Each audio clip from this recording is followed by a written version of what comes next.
और चलिए शुरुआत करेंगे पहली बड़ी खबर के साथ। छत्तीसगढ़ में लाल आतंक पर चौतरफा प्रहार जारी है। आज एक बार फिर दंतेवाड़ा, बीजापुर, नारायणपुर जिले की सरहद पर सुरक्षा बलों और नक्सलियों के बीच मुठभेड़ हुई, जिसमें सुरक्षा बलों के जवानों ने 5 नक्सलियों को मार गिराया।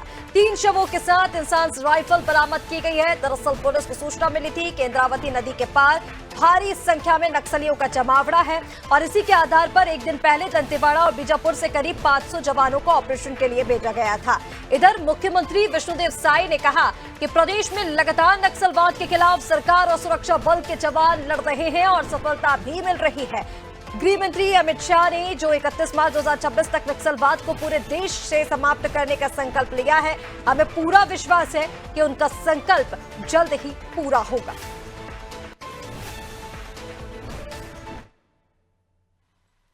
इस तरह से लगातार हमारे प्रदेश में नक्सलवाद के साथ सरकार और हमारे सुरक्षा बल के जवान लड़ रहे हैं और सफलता भी मिल रही है। आज फिर झीरम घाटी क्षेत्र में मुझे जानकारी मिली है कि मुठभेड़ वहां जारी है और सफलता मिल रही है।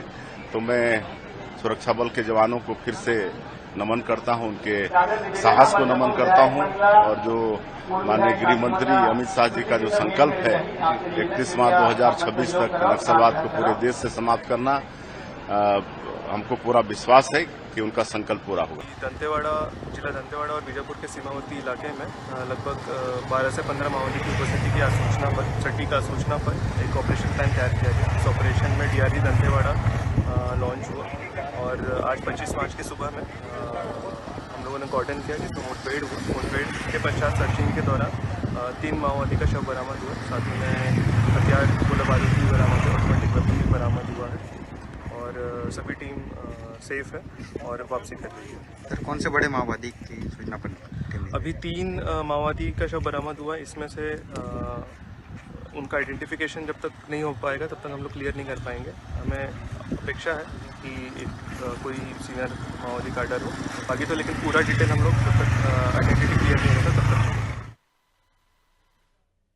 तो लाल आतंक पर चौतरफा प्रहार जारी है और चलिए अपडेट के लिए हमारे साथ संवाददाता कुलभूषण जुड़ गए हैं, जानकारी लेंगे। कुलभूषण, आप जानकारी दीजिए ना। देखिए, एक बार फिर से बड़ी सफलता सुरक्षा बलों के जवानों को मिली है। पिछला जब हमने देखा था तो कई नक्सलियों के शव बरामद हुए थे और अब एक बार फिर से 5 नक्सलियों को मार गिराया है, 3 के शव बरामद हो गए हैं। सर्चिंग ऑपरेशन अभी भी जारी है। क्या अपडेट अभी इस वक्त मिल पा रही है?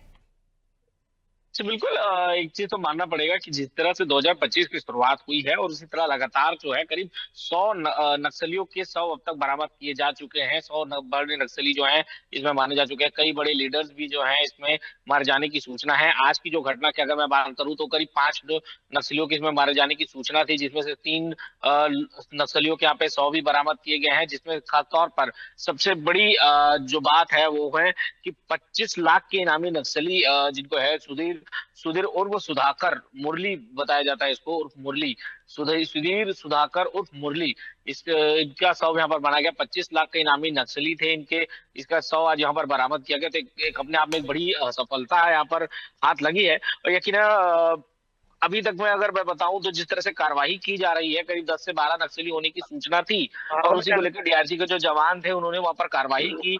लगातार मुठभेड़ अभी भी है, अभी भी लगातार सर्चिंग अभियान जो है वो अभी भी जारी है। अभी भी जो जवान है वो लगातार सर्चिंग अभियान में है। हो सकता है कि जो आंकड़े हैं और भी आने वाले समय में बढ़ सके, या शाम तक या रात तक जो है ये आंकड़े और भी बढ़ सकते हैं।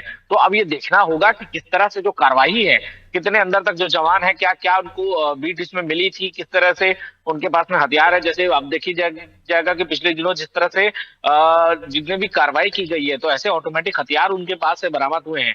इस बार भी इनके पास में इंसास राइफल यहाँ पर बरामद हुई है, 303 गन यहाँ पर बरामद हुआ है और कई तरह के कई ऑटोमेटिक गोला बारूद से लेकर बड़ी संख्या में उनके पास से जिस तरह से हथियार बरामद हो रहे हैं, तो ये एक बड़ी चिंता की बात है। पिछले दिनों जब हमने गृह मंत्री विजय शर्मा से भी चीज को बात की थी तो उन्होंने भी ये चीज को कहा था कि कोई चेन है, उस चेन को तोड़ना जरूरी है।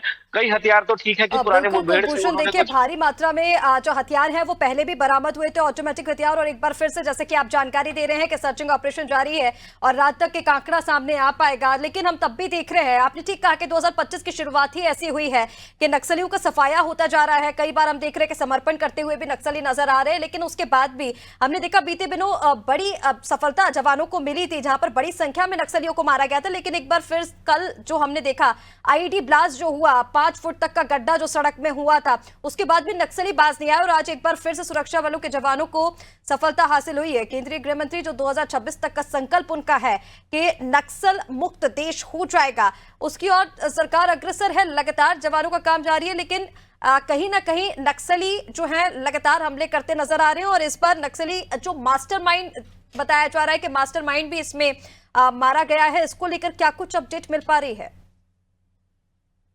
आईडी ब्लास्ट की जहां तक बात है तो आईडी ब्लास्ट तत्काल नहीं किया जाता। आईडी जो पहले से प्लान किए होते हैं, पुराने आईडी वहां पे महीनों पहले सालों पहले महीनों पहले लगाए होते हैं, वो आईडी जो होते हैं वो पूरी रूट तय करके वैसे पहले से प्लानिंग के तहत वो की जाती है, तत्काल उसमें कार्रवाई नहीं की जाती है। तो आईडी ब्लास्ट इस तरह के हैं तो हो सकता है काफी पहले उन्होंने लगाया हो जो ब्लास्ट वहां पर उस समय पे हुआ हो। और रही बात जो इनामी नक्सली के मारे जाने की है, उसकी पुष्टि जो है वो यहाँ पर कर दी गई है कि 25 लाख की इनामी पुष्टि जो सुदीप सुधाकर और मुरली जो है जिनकी बॉडी वहां पर मिली है, तो यकीनन तौर पे एक बड़ी कामयाबी वहां पर जवानों को वहां पर मिली है।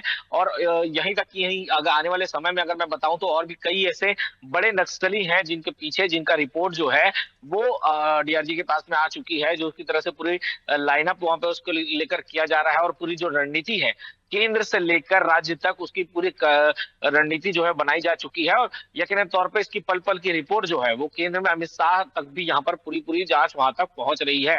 क्योंकि पिछले दिनों भी जब हमने इससे बात की थी तो विजय शर्मा ने बताया था कि हमने ऑटोमेटिक हथियारों की बात की थी और महज 20 दिनों के अंदर उन्होंने कहा कि आपको हथियार मिलेंगे, और महज 20 दिनों के अंदर वहां पे हथियार इनको मिल गए। अगर वहां पे अमित शाह को अगर डीआरजी जवानों के बारे में पता, यानी जिला पुलिस फोर्स के बारे में अगर वहां पर पता है, यकीनन तौर पर इसका ये मतलब साफ है कि पूरी रिपोर्ट जो है दिल्ली तक वहां जा रही है और एक एक रिपोर्ट के वहां पर चयन वहां पर किया जा रहा है। पूरी प्लानिंग जो है ऊपर से लेकर नीचे तक पूरी प्लानिंग यहाँ पर तैयार है। हो सकता है कि जो लक्ष्य जो उन्होंने तय किया है 2026 मार्च का, तो हो सकता है वो जो लक्ष्य है वो हमें बहुत ही जल्द यहाँ पर पूरा होता नजर आ सकता है। और जहाँ अभी जो सर्चिंग जो जारी है, सर्चिंग में किस तरह से कामयाबी वहां पर मिलती है, क्या नए बिल्कुल कुलभूषण देखने वाली बात होगी कि सर्चिंग ऑपरेशन जारी है और रात तक क्या तस्वीरें सर्चिंग को लेकर सामने आती है। फिलहाल तमाम जानकारी के लिए बहुत शुक्रिया आपका। तो केंद्रीय गृह मंत्री अमित शाह का जो लक्ष्य है 31 मार्च 2026 तक नक्सल मुक्त देश बनाने का, उसकी ओर सरकार अग्रसर है। लगातार लाल आतंक पर प्रहार देखने को मिल रहा है और आज भी बड़ी सफलता सुरक्षा बलों के जवानों को मिली, जहां पर 5 नक्सली मारे गए हैं, 3 के शव बरामद कर लिए गए हैं और अभी घटनास्थल पर सर्चिंग भी जारी है।